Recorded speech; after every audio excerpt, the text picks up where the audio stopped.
Hello viewers, and welcome to yet another edition of AAU Talks, coming to you live from the Sudanese capital Khartoum.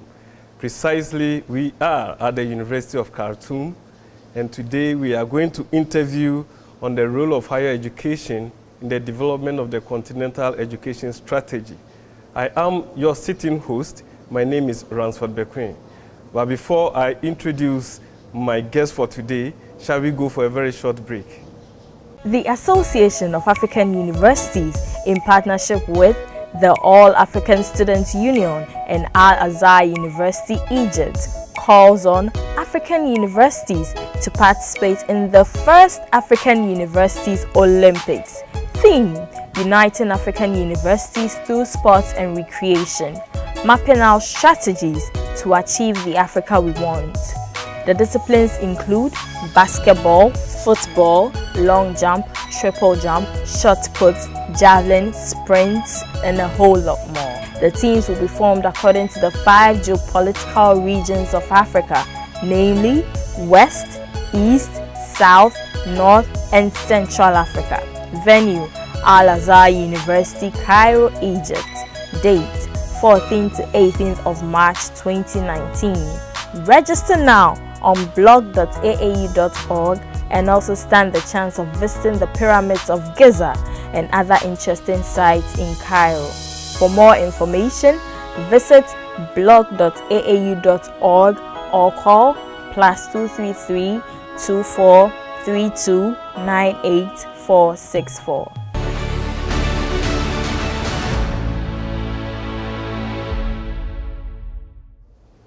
Welcome back, viewers.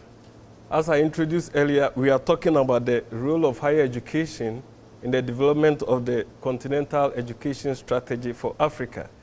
And I have with me the Chief Librarian of the University of Khartoum in the name of Professor Hassan Haj Ali. Professor, welcome. Oh, welcome. Salam alaikum. Wa alaikum salam. How do you do? I'm doing fine. Okay. Welcome to the University of Khartoum. Yeah, thank you very much. And to the library of the University of Khartoum. It has a unique collection of archival materials. Yes. And yes, I'm so exactly. impressed. Yes, exactly. We have a very good archival and rare books and also current books. So we have a very rich collection, actually. You do, you do. And I hope the whole world gets to know what the university has to offer in terms of library materials. I hope so, and we are counting on you to promote our collections also. Inshallah, it shall be done. Okay, then, thank you. Okay, Professor, today we are talking about the African Union's continental education strategy for Africa. You know, it was developed in 2016 and it's a 10-year program. Yes. We are already into the 3rd year. Yes. So how popular is the continental education strategy? Actually, it is still on the educators' level now, and there is a need now to move this and to spread the word to the general public to know about this strategy, because it is very important, it's very vital for the future of the continent as a whole, because as we all know, education is one of the primary drivers of development. Yes. We have examples from East Asia and other countries who are able to achieve development through enhancing and promoting the educational system there. Okay. But don't you have fears that 3 years into the strategy, is it not going to feel like the first and second decades of education for Africa? Because if 3 years, we are now conceptualizing how to move forward, and we have about 7 to 8 years more. Are there no fears? Because it doesn't seem to be so popular. Yeah, yes, this is exactly. I think this is one of the challenges now facing this strategy, is how to move forward to the implementation stage.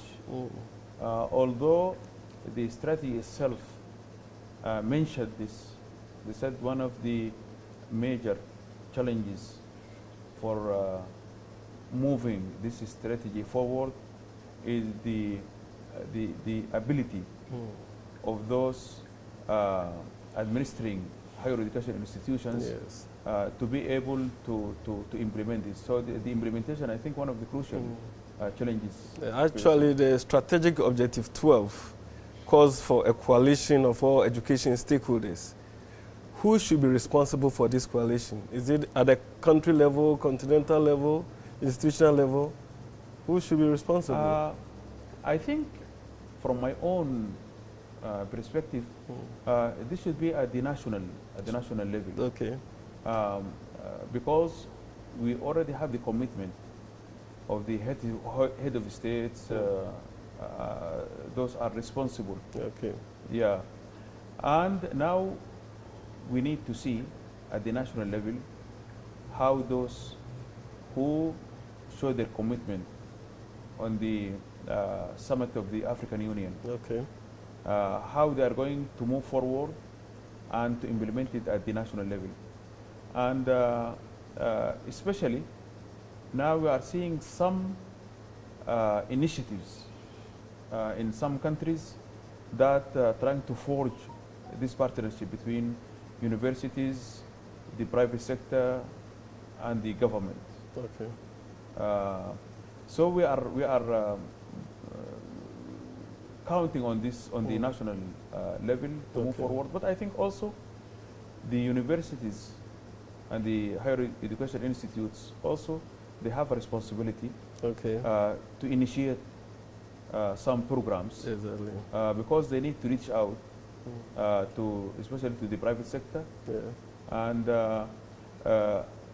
especially if you know that the majority of the universities now in Africa are public universities. Okay. It's true now we are seeing an increasing number of private universities, but still the public sector is the largest. And so we need to engage the private sector. And even here in Sudan, we have now some initiatives Okay. that prove successful. Mm. Here in the University of Khartoum, the oldest university in Sudan, they forged very successful Partnerships. relationship and cooperation in different fields, in agriculture, in animal production. Okay. So it's proved successful, and now the university, and even actually the Ministry of Higher Education now is promoting what they call the productive university. Okay. What is that? Meaning that the university should integrate the practical side with the theoretical. Yeah. Okay. Not only to teach students some theories, but to Have couple this. hands-on experience. Yeah. Yes. And we have some universities here. The students now go to the field, not only the classroom, Okay. but go to the field, and they're having some productive units attached Okay. to some faculties. For example, in the Faculty of Agriculture in some universities, they have farms and they produce products. Some universities now, they feed their students from From their the own farms. Viewers, we are talking about African Union's Continental Education Strategy for Africa that we popularly call CESA 2016-2025. It's a 10-year program. And I'm here interviewing Professor Hassan Haj Ali, the Chief Librarian of the University of Khartoum. Professor, now we will go to specific strategic objectives. We know the objectives cover from primary up to the tertiary level, but we'll pick some of the objectives. For instance, Objective 1 says revitalizing the teaching profession. So what is the role of higher education in this field? I think the higher education, they have like a double responsibility here, like a twin responsibility. First, by building the capacity in their own students, and especially in the colleges and faculties of education. Right. And by this, we will help the elementary schools, the secondary schools, in having good teachers there, And this is from my own experience in the cornerstone Okay. for improving the elementary school and the secondary school. Okay. Another responsibility in this regard is to help the professors in the university to build their capacities in the new techniques of teaching and of engaging also with the students. Okay. And this is mean that this is a continuing process because the traditional way that when the professor finishes his PhD, he will come to the university. Some of them, they will just relax, and they think now they have got their training. But as we know, knowledge is moving fast. Exactly. There are every day we are seeing innovations. Exactly. In teaching techniques, in how to improve the quality of the students. So by improving the quality of the teachers and the professors in the university, also we could contribute to this one. Especially, we are facing this big problem of brain drain. Exactly. Now in Sudan, we are facing this problem. But now they say it's brain circulation because those who go out, they come back. I hope so, but sometimes they don't come. Sometimes they don't. Yeah, sometimes they don't. As visiting faculties, no, as researchers. Yeah, for some of them, they come as visiting, but they are very limited number. Yeah, if you compare those who are moving out with those who are coming in, you will find a large discrepancy between the two in the numbers. But the economists tell us that they repatriate some funding. Yeah, this is maybe this might be also just to compensate for this. But now, for example, here in the University of Khartoum, we're having this challenge of keeping a proper number of qualified personnel in the university. You keep training people, the government and the university, they pay for the training. Yeah. And then when they finish, they just leave. Yeah, that even brings me to the strategic objective 2, which says that we should build infrastructure, build and rehabilitate infrastructure. And more often the mindset is that it's the government who needs to build infrastructure. But then in higher education, if we conduct tracer studies and actually network with our alumni, don't you think they can also come back and help build the university? For instance, build libraries, build laboratories for the university. Do we do tracer studies on that? Yeah, I think this is a good strategy. Okay. And we have now in these alumni associations. Okay. Even here in the university, we have a department for the alumni. Alumni relations. Yeah. Okay. And they organize different activities. Okay. And they are very eager to help. Some of them they donated money. Some of them they donated equipment. Yes. Some of them they donated books. So they can contribute in this regard. Okay. But I think also we are seeing here in Sudan a new change. Actually, this is the private sector now. Actually not the private sector, but the private institutions of higher education. Of higher education. Now their number are keep growing, and the share of students keep also increasing. Okay. And now some of those private universities, private colleges, they have very bright future because they have sufficient resources to develop their institutions.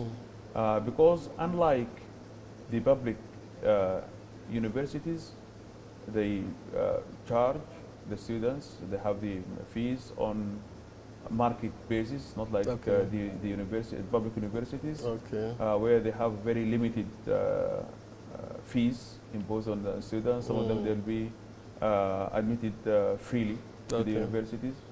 And even the private universities and colleges, now they are reaching outside the country. Okay. Now we have... That's the era of internationalization. Exactly. Yeah, okay. Now we are moving towards this... well, Prof, I have a question. Yeah. Now, if private universities are in the system and are competing with the traditional universities, don't you think it has implications for quality? Yeah, this is actually...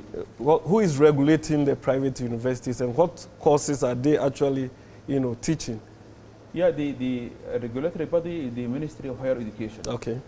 The Ministry of Higher Education, they grant the initial license for the establishment of the private university, but they keep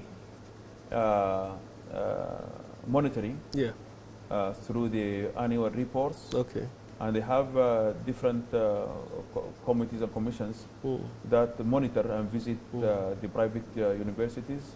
So this is keeping an eye on these private institutes. But these private universities, they are almost always in market-driven programs. They don't do programs like archaeology, like history, like philosophy, but you see them doing accounting, doing them reading ICT, medicine. So is there a balance? Because we're talking about holistic education. Yeah. Actually, as you mentioned, here also in Sudan, those universities are driven by the market forces. Okay. And they concentrate on certain, like maybe 4 or 5 areas. But they are leaving other like humanities, social sciences, archaeology to the public universities, because you see there is no market, there is no students in this. So we are seeing this private universities now moving toward this type of programs. But they are not actually a comprehensive institution of higher education. Okay. Viewers, we shall go for a very short break, and when we come back, we shall continue our discussion with Professor Haj Ali on the development of CESA by higher education institutions in Africa. Please stay tuned in. Don't turn.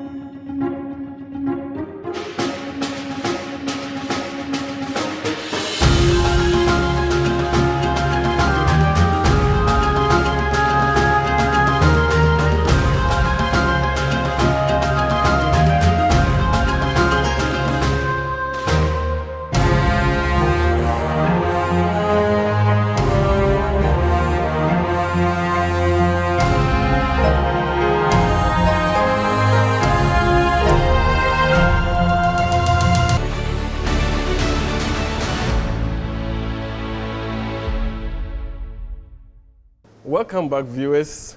We are in the Sudanese capital, Khartoum.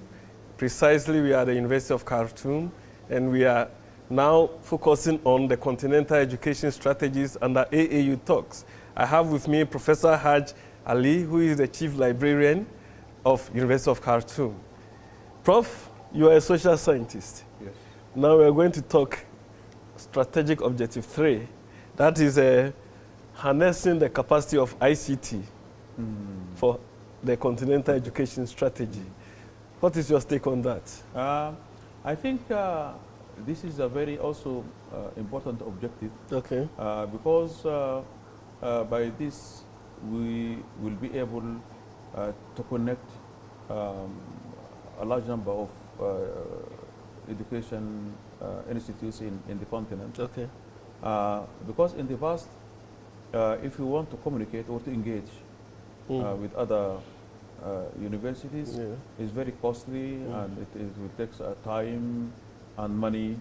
Now, the ICT is accelerating the way we would be able to connect, to network with colleagues from different parts of the continent, and the colleagues from different universities, they collaborate between each other, and they share the resources between these. So if, for example, you need to have some materials, you need to log on to the Shams network, and then you will be connected to the different universities now. Okay. Precisely, let's take the University of Khartoum as an example. How connected are you, I mean, digitally? For instance, in the library, do you have one needs just to Google or type something and retrieve a document? Yes. Okay. Yeah, we have. Now you can log in from any, and even from outside the campus. And you can log in to our catalog in the university. Okay. And you can see the different types of books that we have available here. Okay. We have some digital items also, and you can access them from anywhere in campus. Okay. Also, you can log in to the courses, different courses. Okay. We have some databases here in the university. You are subscribing to databases also. So in this regard, we are having this, and now even in some services in the university, you will get it through online. Okay. For example, now all graduate studies. If you want to apply or to for any program, you need to go online. Okay. And you apply online, and you receive online. So now the graduate college, they were successful in implementing this online, and they facilitated a lot of things for, especially for the Sudanese diaspora, those who are scattered in different places. Okay. Now they just log in, they apply, and then they know the status of their application, and they can also communicate with their supervisors online. One agenda of the African Union, and in fact the Sustainable Development Goals for that matter, is equity and access. And they want ICT to be used as a tool. Many countries do resort to open and distance learning, ODL. What is the state here in Sudan? The distance learning now, although it's a relatively a new trend in Sudan, but it keeps growing now. Okay. We have the Sudan Open University. Okay. Now they have branches in different places, and they have a huge number of students. Okay. And in each university now, there is a distance learning, either faculty or department promoting distance learning. But allow me to mention one item or one thing concerning the ability of the students to use the social media. Right. I was just going to go to that. According to the statistics of the Ministry of Higher Education, those who apply for admission to the universities last year, around 54%, they use their mobile to apply to the universities. So you will just download the application, you will fill it from your mobile, and then you upload it back to the website of the Ministry of Higher Education. Sure. So this is facilitated a lot actually, and now issuing of even transcripts. There are universities that are moving towards the online application. Exactly. So this is now a growing. So you rather going green. Exactly. Green economy. Green economy. Oh, okay. Thank you. Now, Strategic Objective 6 says that there should be a launch of a literary campaign, meaning that people should be literate. So how is higher education playing this role to make sure that the level of literacy, if it's not eradicated, is reduced? I think in the University of Khartoum, we have the Faculty of education. Okay. And this is one of the largest faculties in the university here. Okay. Almost like 3,000 students Mm. in the Faculty of Education. Okay. And they have, the Faculty of Education, they have their own schools Okay. attached to the Faculty of Education. And these schools, they have programs like community service. So they help actually in, especially they go to remote areas in Sudan, and they make campaigns, and they help in the eradication of illiteracy. Literacy. Yeah, in certain areas. Also, a lot of Sudanese professors in the different education faculties, they also participate in the national plan Okay. for the eradication of illiteracy in the country. Don't you think that we're still using ICT, the traditional ones, the radio, the TV? Can it be used by the university to promote literacy? For instance, you could have a weekend, literacy class for various strata of the population. Those who are semi-literate, those who are illiterate, to prop them up to just learn to read and write. I think this might be also a good idea. Now a number of universities, including Yes. the University of Khartoum, they have a radio station. Yes. And the radio station now being heard and listened in different parts of the country. Good. And they give like a general programs. And the main idea is to how they enhance the general understanding of the public in general about different issues. So information dissemination. Exactly. Yes. Information dissemination. That they can also Yeah. develop a course for people to learn, not only learning to write, but numeracy and even another language, as part of the curriculum. Yeah, I think I Yeah. noticed in some universities we have different campuses. Okay. For example, I went to in northern Sudan called Wadi Nil University. What do you? Okay. Yeah, and they have community colleges in the small villages. And when I asked them how these different community colleges are functioning, whether they are of use to the general public, they told me this is very, have a very unique exercise. The women, when they finish their home work, Yeah. after like in the middle of the day, they go to these community colleges. Perfect. And then they study and they learn different things. And some of them related to their own work or to their own home. That's a very good showcase. Yeah.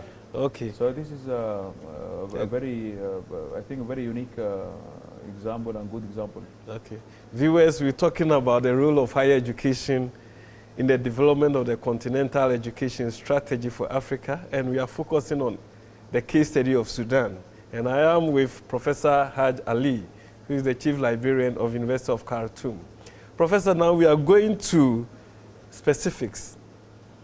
The agenda, CESA 2016-2025 specifically mentioned that we should strengthen maths and science. This is broad. Do you think we are skewing our academic programs too much to mathematics and science and leaving the social sciences? Actually, our experience here in Sudan, it might be similar to other African universities, I'm not sure about this, but now the majority of those who are entering the universities, the majority, more than half, those who studied humanities and social sciences, like 55% of them. Okay. We have here, we call it the Sudanese certificate. Okay. Those who are trying to go to the universities, they stood for a national exam. Mm. So 55%, 55% of them, they studied social sciences and Okay. humanities. Now, very few, they study now mathematics. Very few. Very few. And now this is a problem now for the Sudanese now. And even when they get into the university, we have only limited number of students who are interested in pursuing mathematical studies, going to faculty of mathematical studies here in the University of Khartoum, very few. And even now the faculty of engineering, they are now also in Sudan, they are facing a challenge of attracting enough students.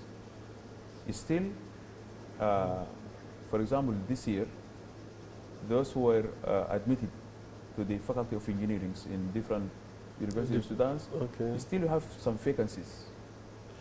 So how do we demystify the fear of maths and science? Because that's the focus of the African Union, that we need to strengthen these programs. I think probably we need to go to the elementary level. Exactly. Yeah, exactly.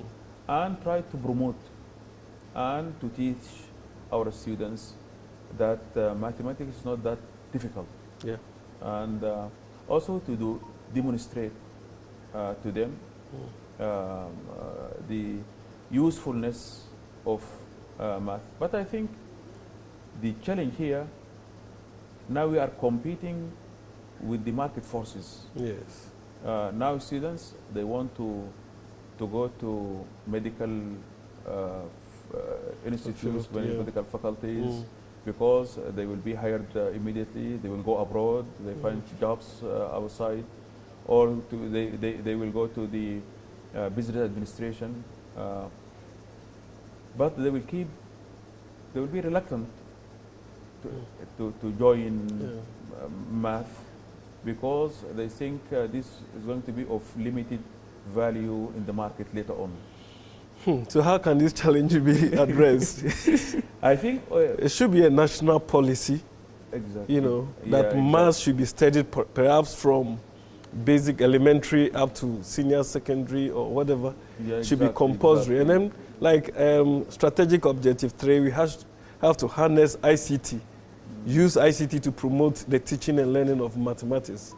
That, to me, is one of the strategies. I don't know what the Sudanese situation is. I remembered in one time in Sudan, the government, this is up to 1970s. Yes. The government used to attract best students and to encourage them to go to faculty of education. Okay. Because they think if you have good teachers, you are going to have good students. So you will start your salary the day when you enter the faculty of education. And by this, one of the best students, they join the faculty of education because you have assured of job, and even not only the job, and even the salary itself. So I think in order to encourage students, we need to have some incentives to be given to the students, those especially those who will join the math and science. I remember also the United States, when they were competing with the Soviet Union, when the Soviet Union sent their first space craft. Yes. The United States, they nationally, the government said this is a very strategic issue, so the national government should interfere and provide funding and to encourage students to go into this math and science. Exactly. So we need similar projects like this that the national government should inject some money and also attract the best teachers in this regard and best students in this regard. You know, I think one problem with our national government is they devote very little funding to research and development. Way back in 1980, the Lagos Plan of Action said that about only 1% of GDP should go into research and development. But currently, it looks like just about 1 or 2 countries in Africa have such funding for R&D. But without research, without development, how do you, develop? Exactly. Research, innovation, and development. So what should African governments do? I think they should take some lessons from countries like Malaysia. But we have already always been Korea. quoting them. We know South Korea, we know countries that have no natural resources have developed through human capital development.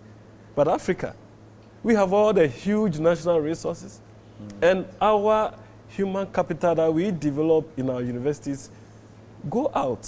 That's a brain drain. Yeah. I think this is actually like a vicious circle. Exactly. But I think we need for us to promote stability, security within our countries. Region. Yes. And to divert the money that was spent on maintaining security Yes. to the education. Because, for example, I will give you an example from Sudan. Okay. The government committed itself to spending 1% of the GDP on security, research and education. Okay. But still, they were not able to fulfill this. Exactly. One of the reasons that we need to maintain stability. We have different wars in different parts of the country. So the government is spending a lot of money in security measures. And CESA 2025, that is the strategic objective 10, talks basically and principally about promoting peace education and conflict prevention. Are universities doing this? Because it looks like Africa still continues to be a very unstable, continent. And whatever we do, whoever we produce would like to go seek greener pastures because the person knows he cannot practice on the continent. Exactly. So how are universities promoting peace education and conflict prevention and not resolution? Yeah. Here in Sudan, a number of universities, they have peace research, either institute or centers. Okay. Here in the University of Khartoum, we have a Peace Research Institute, and the institute is very active in tackling these issues of conflict and promoting ways of how to solve the conflict in different parts of the country. And the now Ministry of Higher Education are paying attention to this. Now they are allocating funding for these institutes because they saw their importance in mitigating the conflicts and even also trying to promote the traditional ways of mediating and solving conflicts in the country. But I think still they can do more. They can do more. Yeah, because still these centers and institutes are either underfunded or understaffed. Okay. So they need to have more funding, more qualified staffing in this regard in order to be able to fulfill their missions. Okay. Before we wrap up, you are a social scientist. Are you concerned that Africa is not producing enough human resources to meet its continental development agenda? Yeah, I think I'm concerned because what I'm seeing in that we are graduating now a significant number of graduates, but they will not stay on the continent. Some of them they get frustrated because of lack of sufficient resources, enabling them to fulfill their mission, their duties. But at the same time, we are seeing some bright examples in some African countries. Now, African economic growth generally is picking up now. Okay. And also some universities now they are showing some excellence. So we need to go in this direction. Okay. I think the union, the African Union of African Universities, they should shoulder this responsibility. This spearhead the cooperation and networking between the different universities, showing the different good practices in different parts of the continent, and by this they will promote good education, and this will reflect at the end on the development of the continent. Okay. Viewers, continue following us on Twitter at AAU_67 and on YouTube and on Facebook and on our dedicated TV station, tv.aau.org. We are wrapping up on a very nice discussion on the higher education role in the development of the continental education strategy for Africa. But before we wrap up, I have a final word for Professor Haj Ali. Prof, African universities seem to be churning out graduates who are not fit for the job market, or so it has been said. And so one of the African Union's strategic objectives and CESA is to develop technical, vocational, and educational training. Do you subscribe to that? Yes, I think that we need to pay attention to this. Now, Ministry of Higher Education here in Sudan, they are aware of this, and they built like 20 technical colleges in different parts of the country. The main aim is to train the students on vocational skills. Also, recently, the university also opened Sudan Technical University. And also, the main goal is how to promote vocational training. Now, one of the challenges in this regard, that is students, they prefer to go to the traditional universities that teach the traditional subjects. But now the government is trying to encourage them to go to these technical colleges. And to the. So what are the incentives? The scholarships? Yeah, there are scholarships in this regard. I think one of the also realities of higher education in Sudan, now the majority of the students in Sudanese universities are female. Yes. Now, like, for example, University of Khartoum, more than like 65% of our students body are female students. In fact, when I heard of this, I was marveling. Why more females than males? From my own judgment, this is not a scientific. Yes. But it was my own judgment. Now the girls in higher, in secondary schools, they are more serious. Okay. And they take their homework seriously. Okay. They study hard. Although we see some students, male students, they are hard workers, but now they are being diverted to other issues. They know they need to play soccer, and they need to go to overseas to work. Yeah. They spend a lot of time chatting on social media. A lot of distractions now. Yes. But this is now the reality of the higher education in Sudan. Okay. So, finally, do you think that Africa can be able to achieve the objectives of the continental education strategy by the year 2025? And they have 11 strategies, with the 12th one being coalition of education stakeholders. I don't want to be pessimistic. Okay.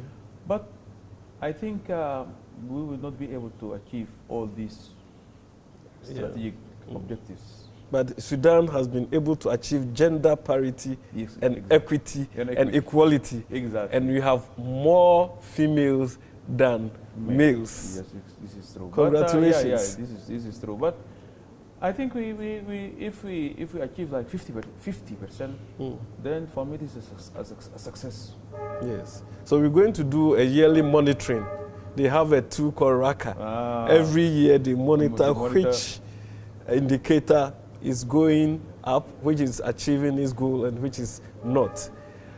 Well, viewers, this has been an exciting moment, a very interesting one. We've been talking to Professor Hassan Haj Ali, who is an expert, a social scientist, and who is also the chief librarian here at the University of Khartoum under AAU Talks. It's been a good moment. Professor, shukran. Oh, thank you. Afwan. Shukran.